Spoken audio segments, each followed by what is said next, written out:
mutumin da ke zina wari da ɗoyin da farjinsa zai yi a gidan wuta, duk azaban da 'yan wuta ke ciki sai sun ce wannan bala'in ai ba namu bane, shi kuma daga ina, a ce farjin mazinaci kenan.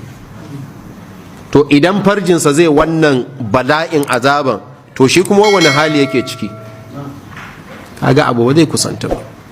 Malam karka yi zina, wallahi tallahi karka yi zina, masiba ce, bala'i ce, kuma jarabawa ce da Allah ke so ya gwada imanin mutum da shi. Duk yadda za a yi, duk yadda za a canza mata suna, duk yadda za a ce ma duniya ta lalace, ƙarya ne, ba duka aka lalace ba, lalatattu dai suna nan, amma ko da ba su lalace ba. Kuma wallahi in ka san kana yi, to kakkai daka mutu ka tuba kawai. Kuma yanzu ne lokacin tuban, yanzu ne, kar ka ƙara wani tunani na biyu, yanzu ne kawai, fita malam daina. Guba ce ta bala'i.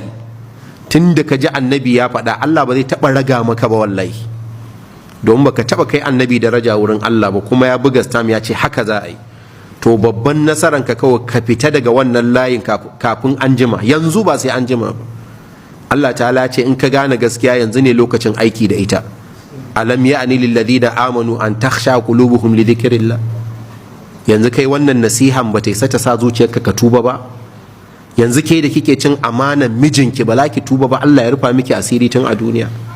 Ke da iyayenki suka haife ki dan ki zama tagari, ki walakanta kanki ki zama a shawo zinan na BIP ko na gama gari, wallahi karki. Kabarin nan da kuke gani yan uwa ba wurin wasa bane, wallahi kabarin nan ko ba wurin wasa bane.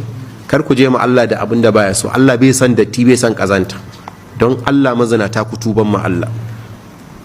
Allah ya ba mu ikon tuba baki ɗaya mu daga zunubanmu.